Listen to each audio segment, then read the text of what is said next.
Hablemos hoy de reyes para cuestiones meteorológicas. Ajá. Guarda que es un poco raro esto, ¿eh? En muchos pueblos antiguos existió la costumbre de designar, además de un rey espiritual, político, temporal, qué sé yo, de designar, digo, lo que algunos estudiosos han llamado reyes de la naturaleza o reyes departamentales de la naturaleza. Sí.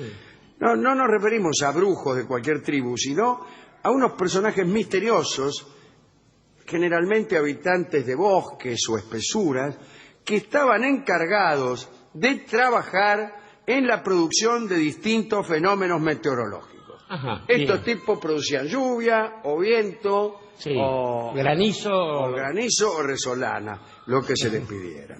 Estaban sometidos a obligaciones y de no cumplirlas podían terminar pagando su ineficacia con la vida. Ah, la mía. Así que vamos a ver. Daremos unos ejemplos breves a ver qué sucedía.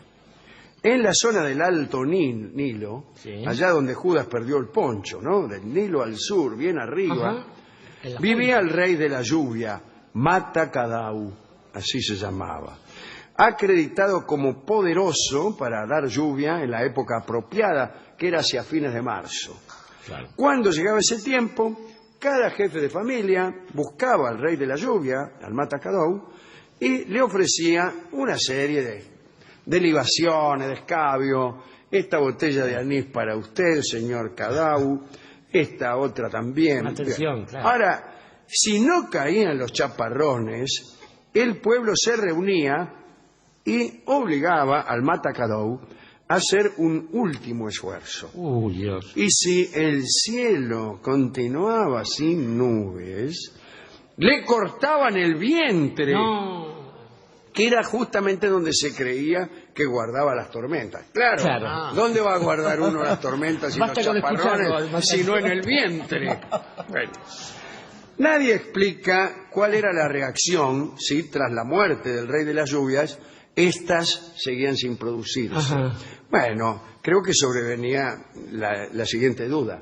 ¿No será que todo esto es mentira? No creo, sin embargo. Ya es tarde, claro. En Abisinia, no lejos de allí, existía una ocupación parecida. El rey encargado de los asuntos meteorológicos era el Al-Fai, y este rey vivía apartado con su familia en la montaña, lo más tranquilo. La gente también le llamaba tributo, esta mortadela, esto. Y el oficio de este hombre era heredado, mejor dicho, por el hijo de su hermano o hermana. O sea, se heredaba por el sobrino. El sobrino, bueno, como muchas herencias, ¿no? Claro. Sí. Y a este tipo, el Al-Fai, se lo suponía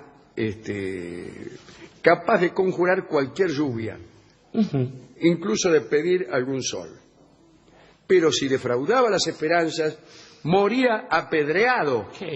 Y sus más próximos familiares eran obligados a hacerlo.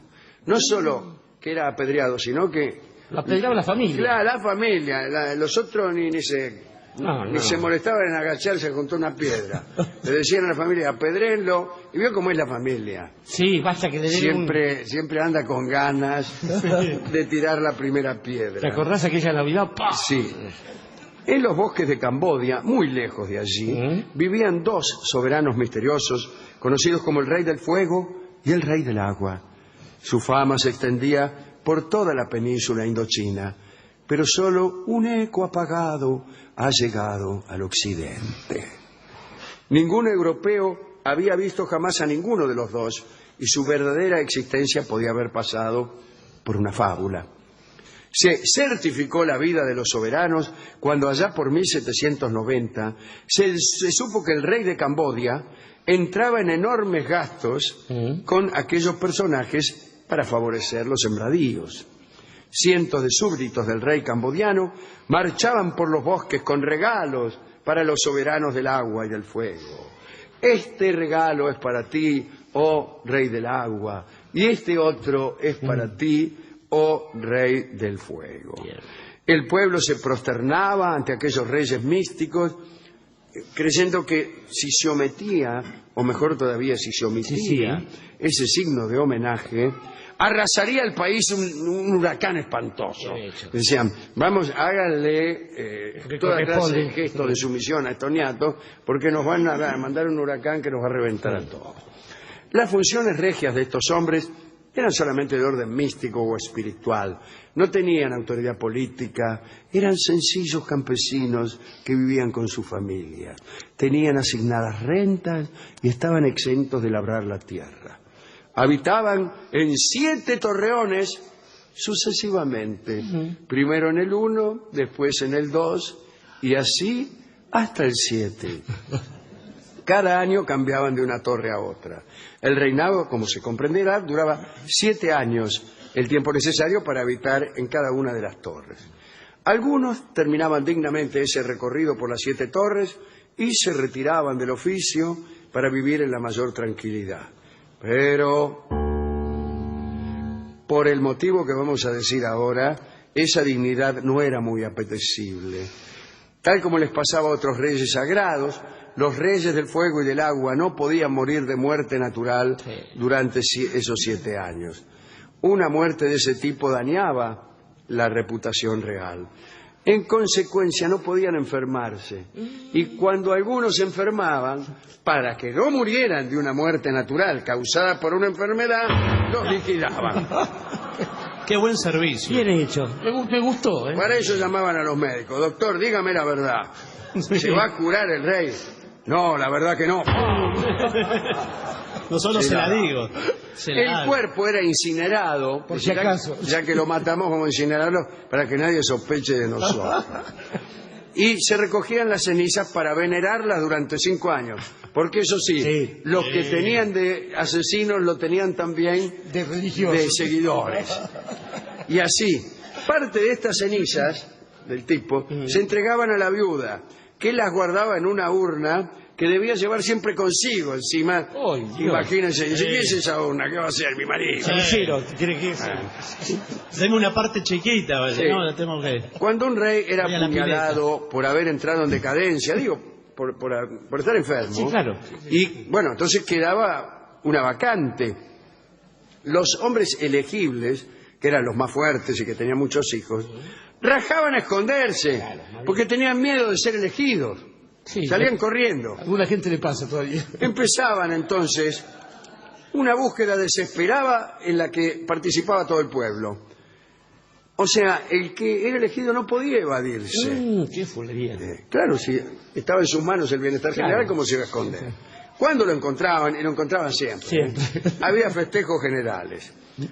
No le decían nada al evadido. No le decían, ¿qué? ¿Te fuiste? No, nada. Solo se le amenazaba con los peores tormentos si osaba llevar adelante su obra con desdén. O sea, si iba a menos. Si iba a menos, claro. No vengas a hacerte el que yo no quería. Que de lluvia nada de garúa, claro. Muy bien.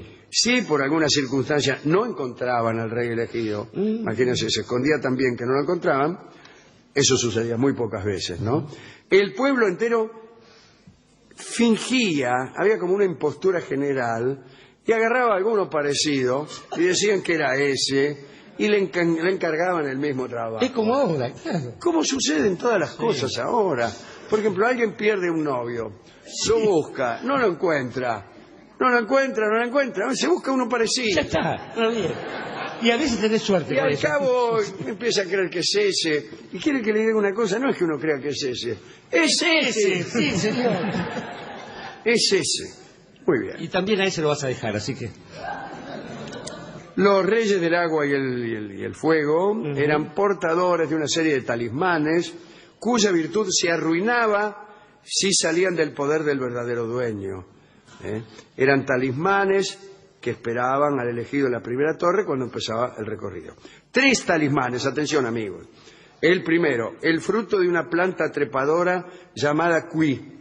¿Cómo le va? ¿Trajo el cuí? ¿Ya lo vi? Un bastón de palmera con flores que no se marchitaban jamás. Y el tercero era una espada. Con los 2 primeros talismanes, o mejor todavía talismanes, el rey del agua podía producir un diluvio que podía hasta inundar el mundo entero. Diga que el tipo no quería. Qué mal Pero estamos aquí de milagro realmente.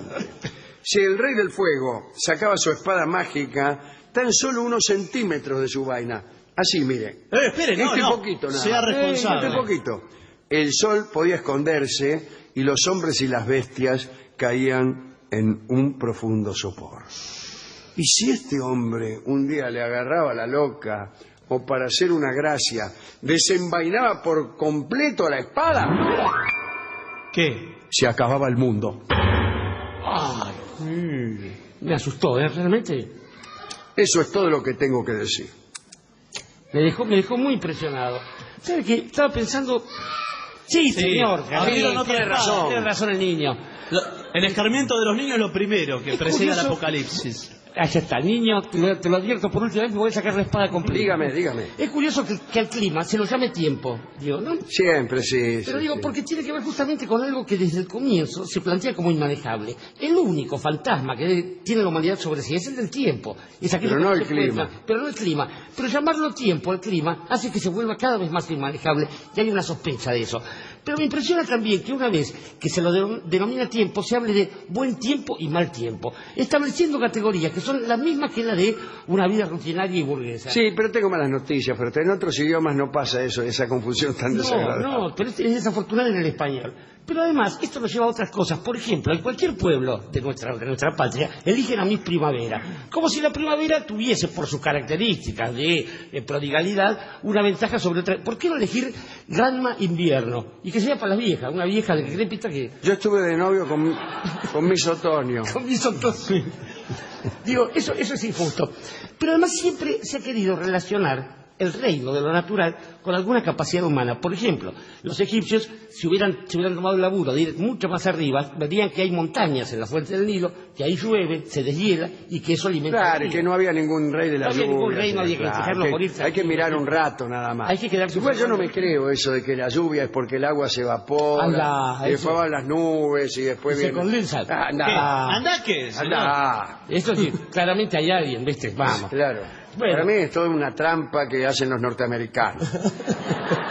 Como eso de que llegaron a la luna. Pero bueno, el asunto es, digo, esto de intentar relacionar alguna forma de las fuerzas de la naturaleza con cosas que pasan aquí entre nosotros, entre los meros humanos.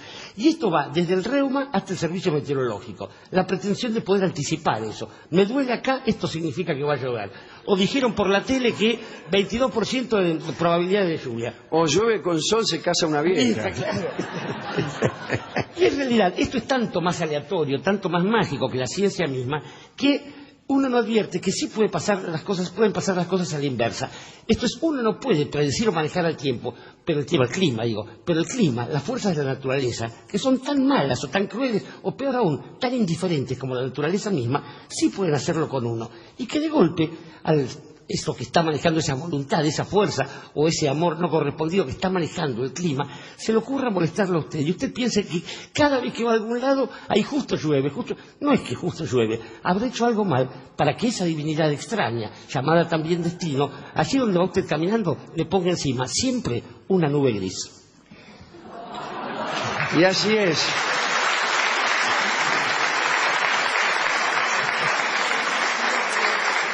Así es, camino por el mundo con una tormenta particular e íntima que arrastro Si lo sabrá tras de mí.